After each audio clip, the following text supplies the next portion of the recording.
everybody. Welcome back to another episode of the Nonprofit Show. I'm really excited today because we have Robert Lewis Jr., the Nicholas president and CEO of the Venerable Boys and Girls Club of Boston. Hey, welcome, my friend. Thank you, Julia. It's great to be here, and I'm just looking forward to spending time with you today. I am really interested to hear what you have to say, Robert, because today we're going to be talking about something that everybody kind of knows about, but steps around and kind of complains about, but can't identify it. And it's that elusive gaps in service. And how do we overcome that? And we were talking in the green room. It's such a fascinating topic because you can do the work of the angels and be as great as you are and can be. But if there are these gaps or these other pressures coming into your client base, you can't really serve the way you want to serve. And so it's going to be really interesting to get your feedback on this. And I'm just delighted that you are here. It's going to be, I think, just a riveting conversation. You know, another thing that's riveting every day is when I look at this screen and I get to see the amazing partners that we have supporting us. They include Bloomerang, American Nonprofit Academy, Staffing Boutique, Nonprofit Thought Leader, Fundraisers Friday, Your Part-Time Controller, Third Sector Company, and Clear Impact. These are the folks that make a huge difference and that support the Nonprofit Show day in and day out. Again, I'm Julia C. Patrick, CEO of the American Nonprofit Academy. We have this amazing co-host panel. They come from throughout the nation. They're incredibly diverse in how they serve the nonprofit sector. And while I'm flying solo today with Robert, I hope you've been able to get to meet these folks because they're just rock stars. Okay, Robert Lewis Jr., you're a rock star, my friend. You're like, I didn't think she'd say that. But I'm thrilled you're here. Thank you very, very much. As the Nicholas president and CEO of the Boys and Girls Club of Boston, how many, well, talk to us about, like, give us that overview of what your group does, because you're in a very big area. Yes, first of all, Julia, thank you for having me join you this morning, and looking forward to this conversation as well. The Boys and Girls Clubs of Boston, we're made up of 8 clubs. We have 7 that are in the city of Boston, and then we have 1 club that's just outside of our city. We serve in terms of total numbers of teens, about 14,000 teens, but we touch close to 40,000 families and folks throughout our communities. We're serving kids from 6 to 18 years old. Like, we're ensuring that our young folks are going to have access to the resources and supports that they need in terms of health and wellness, in terms of academia, in terms of job development and training. We have the social and the physical aspect of our pool and in gymnasium and others. And we're serving our young folks in communities like Monday through Saturday, during the day into the evenings, and providing Saturday services. So we'd like to say our state of our young folks are, where we're focusing on. And we want, when a young person walks in to our doors, they get all the resources and support necessary. So when they walk out the door, they're prepared and they're ready for success in the workforce, in college, to be active citizens, to be registered voters, and really to be great active citizens. So that's a bulk of the work we're doing here at the Boys and Girls Clubs of Boston. That is so inspiring. Okay, we can end the show because I just love what you said. I mean, I love what you said. This is what I heard, I should say, is that, you're working with these young kids for the future. I love what you said, building activism, making sure they're going to be registered voters, that they can, engage in the workforce, That's right. that they can be productive. It's not a babysitting environment. It's really a cultivation environment. Absolutely. This is all about, we need to skill our young folks. We have to provide them with the skill. We happen to be in a region, in a state, in a city that is just looking for its next generational talent. They say in the next 10 to 15 years, there's going to be a shortage in the workforce. So what do I have? I have clubs and I have young folks. So our whole idea is, how do we prepare our young folks for the skills and the resources that our community is going to need for them? Our biggest thing, we want our folks to get paid a great wage too, so they'll be able to live in the same neighborhood that helped to raise them. So you're absolutely right, Julia. It's like getting them ready for the future. And that's where we're putting our time, our energy, and our resources to do that. I love it. Well, let's step back a little bit, because it seems to me that you have a personal story, that you really were impacted by so many things from your youth that has led you to and through a life of service. So let's kind of go back in the time machine and share with us, our viewers and listeners, about your own journey. Oh, yes. A lot of it starts off, and I'd like to say I'm a public kid. I was born in a public hospital. I went to public schools. I took public transportation. I lived in public housing, and I was also received public assistance. I was a welfare kid. So I was that young person that grew up, and when some folks might have said at risk or underserved, I felt like the only risk that I had was to be successful. I grew up in a neighborhood. I was the first African American that was living in a predominantly white housing development. The schools I went to, there were usually one, maybe two, African Americans in a class. And, about 50 years ago, Boston was dealing with a whole issue around desegregation and dealing with the issue of quality education in schools. The unfortunate part, it turned around to be much more about race and racism that were happening, throughout our neighborhoods. And in May of 1976, when I was 16 years old, my best friend firebombed me, threw a Molotov cocktail bomb into my house, and he firebombed me. Oh. And at that time, there were probably about 8 other Black families that got firebombed that grew up in the neighborhood that weren't being bussed into the neighborhood. And during that time, which I felt should have been an outrage in our communities, because nothing like that should happen. And I was a young person from that neighborhood. It literally shifted my life. And at that time, at the age of 16, is when I made a decision. For the rest of my life, I wanted to be about the power of convening and bringing people together, and not the power of dividing people, and never about hate or anything about issues about race, socioeconomic backgrounds, and all of those things, which led me to my nonprofit or community service career, which I feel I'm blessed to continue to do. So that one incident shifted my life and shifted my trajectory into the things that really matter to me. Okay, so I got to ask you, how often do you witness this? Like when you go before, the kids that you serve, I mean, you're great looking, charismatic, polished, professional looking man. And I can see a young kid looking at you and saying, I can never be that, or that's way off. Or how do you build that bridge or connect yourself to that story? Or do you keep that more private? No, it is my story. See, I'm that kid. So when I talk to young folks, I remind them I grew up in the projects, that I'm a welfare kid. I am them, just years older. So, I'm always sharing with folks or relating with folks my story. Like, again, I was a kid that also went to the Boys and Girls Clubs when I was a kid.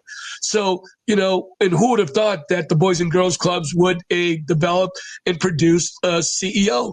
My late mom believed in that. Mentors believed in that. The workers at the Boys and Girls Clubs believed in that. So I feel a lot of that was preparing me to get ready to be whatever successful meant. So my story is their story. And it is critically important. And the other great thing for me is I still live in the neighborhood. So I see young folks at the barbershop, at the grocery store, the variety store, so I made this commitment that I am going to stay in the neighborhood that raised me, be part of Boston's community, and be active. So I'm just a little bit older, but still think and play like that young person. But this city raised me, and I'm so excited about it. And, and again, I can relate so much to the young folks because that was my story. I love it. Well, I'm so overwhelmed with gratitude that you would take this path and that you can take your personal history and meld it with this phenomenal passion and leadership for the benefit of us all. Yeah. It's really inspiring. So I'm so delighted that you would not only come on the nonprofit show, but that obviously you're sharing this, right? You're Oh, engaging with others.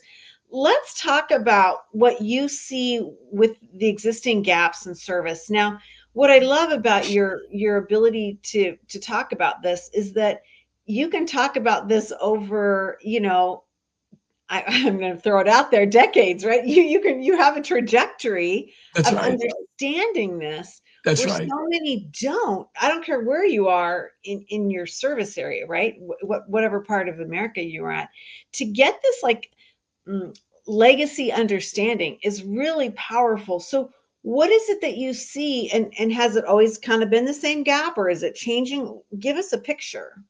Yeah, I think there's so much. I mean, in terms of gaps and things that we see, but things that we at the Boys and Girls Clubs are taking on. But one of the first things I'm always telling folks is, one, do you believe in these young people? Do Oh, you really, really believe in them? This is not about trying to work on them and fix them. They don't need fixing. Systems around them need fixing and change. So part of that is, do you really believe in their abilities and their talents?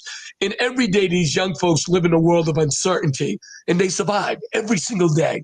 yeah. But what we're seeing is we're seeing gaps and disparities in educational outcomes between kids in the city and kids in the suburbs. And we're seeing that. And that's an area I'll share later that we're addressing. We're Mhm. seeing gaps in the health outcomes. If there's one thing that COVID and the pandemic did provide, is really it showed, like Americans, so many folks, that there are these gaps that are in gaps between, folks that live in the city and folks of color and other parts of our greater Boston or greater regional communities. There's also this gap in skills, right? Not every young person is ready and prepared to go to college. And for those that are, let's go. But those that aren't, we need to make sure that we're providing access and opportunities to provide them skills. So if it's within the trades and within unions, so they can actually be equipped, again, to make a job and have a career that they can be successful for the rest of their life. But I actually believe, when I think of the first thing around gaps are health and education, and really that we're looking at these young folks, and in particular because over 80% of the young folks that we serve are young people of color, Mm. that we're investing in their greatness, Mhm. investing in setting a bar of expectations that they can meet. And with that, that's where our investment in making sure that we're not a school, but we will educate young folks reading, writing, and tutoring and providing folks. We're not a health center, but we're going to make sure that we're going to provide them with healthy food and snacks they get every day, and ensuring that, again, healthy play, healthy access to healthcare. We're not a job development place, but what we're going to do is making sure that our folks get skilled. What we do extremely well is we're trusted advisors, we're mentors, and we're phenomenal coaches for our young folks. And our work is to partner with others to help us fill those gaps so our young folks are going to be able to succeed. But it starts with believing that these young folks have the greatness, the ability, and talent to be productive citizens. So I'm fascinated by this because the concept of like after school programming, a lot of times it has that like babysitter, keep the kids off the street, out of trouble. Nothing good happens between, after school and dinner time kind of thing mentality.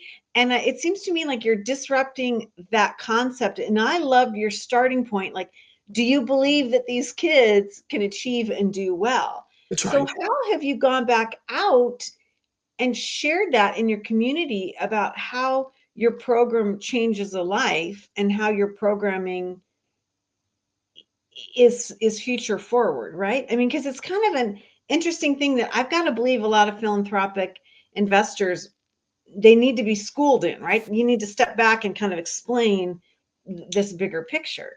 You hit on something. I think the unfortunate part, sometimes we want to work and we're thinking that our kids are bad. So Yeah. with the Boys and Girls Clubs of Boston, we took an approach years ago that it's all about asset-driven language. what we talk and how we talk about our young folks are from a point of strength and Mhm. really seeing that talent. So that's important. We reached out and we talked to parents. We did town hall meetings. We met with folks. We met with our staff. We met with board. We talked to donors.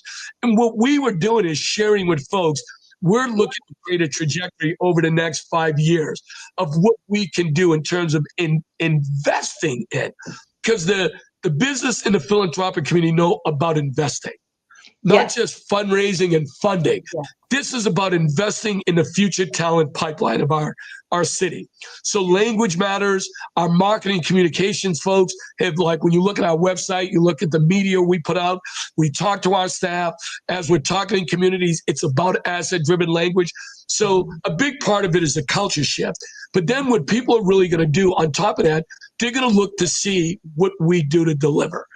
And that's why it's so important that our investment with our staff, the training, the resources we provide them, and ensuring that they have the tools that they need to be successful. Folks, America's future lies on our young people. Yeah. Its future lies on our young folks. And we know this.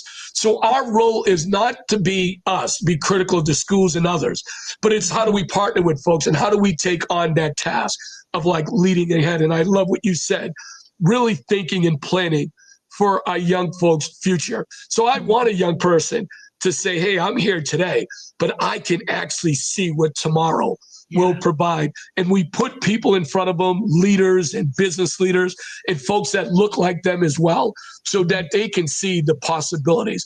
And it's all about access and opportunities. Provide them access, let them see, witness, experience what a college looks like, what a professional setting looks like. So that's the work we're doing every single day. You know, it's absolutely riveting because I've got to believe that when you talk with your philanthropic investors, you're having to lead them through something that they might not be familiar with or that they never thought of.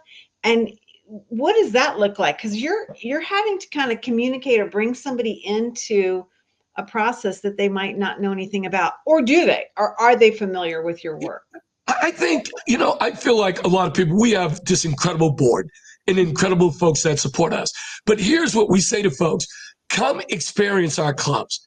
Come in, come walk around, meet our staff, meet our young folks, like really see it yourself. I don't like to tell folks come tour us, right? Or visit us. You can go visit the zoo and the aquarium and others, but come and get this real life experience in the heart of neighborhoods. Our clubs are approximate in neighborhoods. They're approximate to schools, approximate to areas that they need to be, like some issues, safety and all of those things. Come experience and see the great work we're doing, because it's not just that supporter, that investor that we're looking at. We want them so inspired that they want to bring others along with them. But it's an ongoing process, because a lot of this is mindset shifting, mindset change, not seeing it as charity. We're not charity. Not seeing that the kids are the problem, because they're not. So a lot of this goes on. And that's why I say, from a marketing communications perspective, our fundraising team gets this. They start off their fundraising strategy about the why. Here's why we're doing this. Here's what the issues we're addressing. This is why we're raising money. Our finance people start off and say the why, here's why we're spending the money, because it's making this impact. So a lot of it has really been about culture shift and change, even amongst our organization, our board and donors and funders. And then it really all happens on the ground. So we have to make sure that our staff on the ground, our directors, buy into this, because if they don't, then we're in trouble. But they are. And all of this has been evolving, in my close to 3 years as the, president and CEO, but building on the history of so many that came before me. Right. Let me ask you before we go on, because I'm so fascinated by your work and everything that we've been talking about. How engaged is your board? Because a lot of times when you talk about building a board or working with a board, let's face it, they're older, they've moved through, maybe they've even raised their own families, and they can be a little disconnected to what the life of a young person is here and now. Most board members didn't grow up with digital devices, let alone cell phones, certainly not social media, all the pressures, the way education has changed. How do you pull your board members forward to understand what the actual working environment is? I feel blessed. One of the things that when I first took the job, like there was a heavily engaged board. They care deeply. They are very, very philanthropic, and they show up. I mean, they show up for meetings, committee meetings, our events, activities in the clubs. Our big thing now moving forward is even that much more of an active, engaged board around the issues and things of that nature. And we have a large board. We have a board of trustees. All of our clubs have an advisory committee, and those folks are heavily engaged in things that are happening like in the clubs. So I feel blessed and fortunate that we are our next big thing is we're working on this whole campaign now about even more jobs for our folks. What I love about it is our board has taken this on. They want to lead the way to ensure that we're looking to get 200 more additional jobs and internships. So you can't do this until you have investors. Yeah. You can't do this until you have folks that believe in your work. And I have this thing, Julia, I believe in. The business community all know about the return on investment. Mm-hmm. Our work, too, has a return on the community. And so it's an ROI in an ROC because our young folks do go back, and again, as leaders, as active participants in the civic life of neighborhoods. So this is a win-win. And then, like I said, from the most selfish reason in the world, you're also invested in your talent base because later on, our young folks who will become alumni will be the ones that will turn around and will be the volunteers and those that will be very philanthropic in supporting us. So this comes full circle, but invest in them now for, like I said, what the future will hold for them as we continue to push and lead forward. Okay, so I gotta say, return on community. I have to write the intro to the monthly newsletter that goes out to the American Nonprofit Academy. We reach about 40,000, 45,000 people. I'm going to totally do that return on community because that is magical thinking. I love that. We always say ROI, but what does that mean? And we just kind of bandy that about. But this is a super, super cool concept, Robert, that I think we all need to be reimagining and then communicating that back out. So we don't have a lot of time, but I want to really dig into this next piece because this is one of those things that you just touched on, and that is your pipeline, and that the folks that you serve now are going to come back around.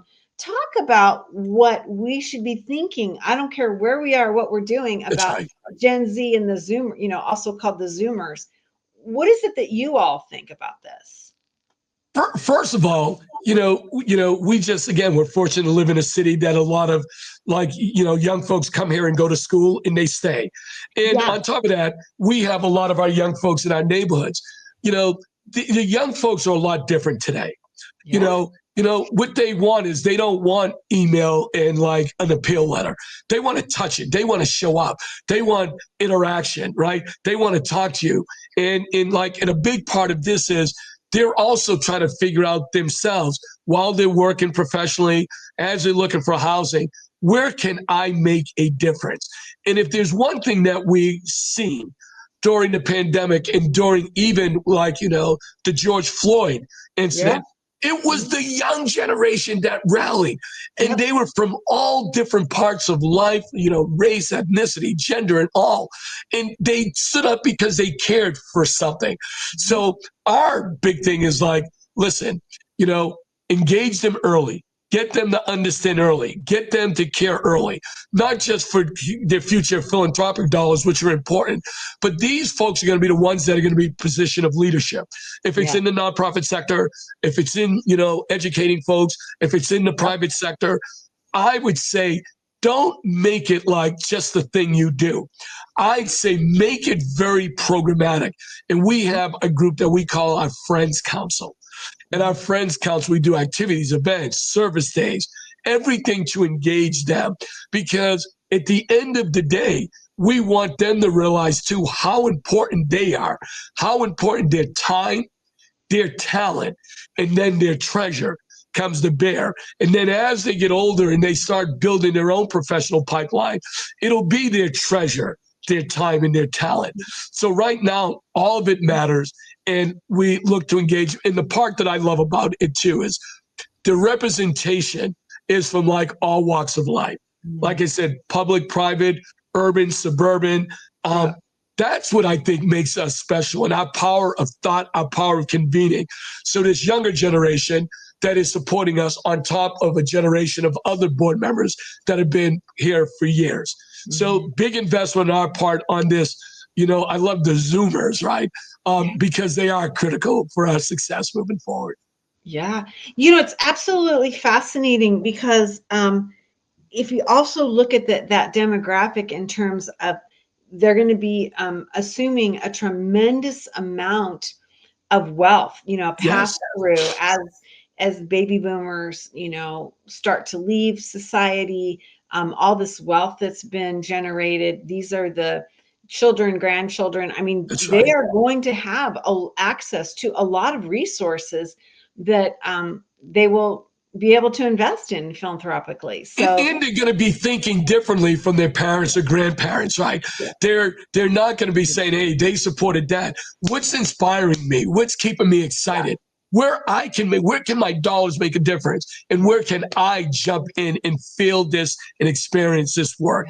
So you're absolutely right, and I believe us in this nonprofit sector needs to, like as you were saying earlier, disrupt the way we've done things in the past and like really be more creative and innovative and futuristic and forward thinking in how we're engaging like our donors this generation, but also our strategic partners. Now, remember, you know, there's so much innovation that's happening.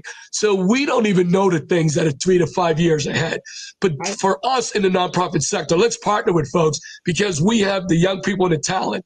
They know the skills that our folks are going to need in the future. So what a great way of building this synergy and our work collectively together on behalf of our communities in so many ways.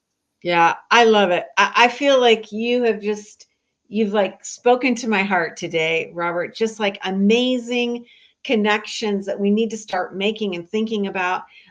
You know, one of the things that I've heard in the last 60 days, and I don't know if this is like general election related or what, but two big things. That one, we need to think bigger, and then we need to think with more joy and positive outcome. And you said something riveting, and that was that these are not children and kids that need to be fixed.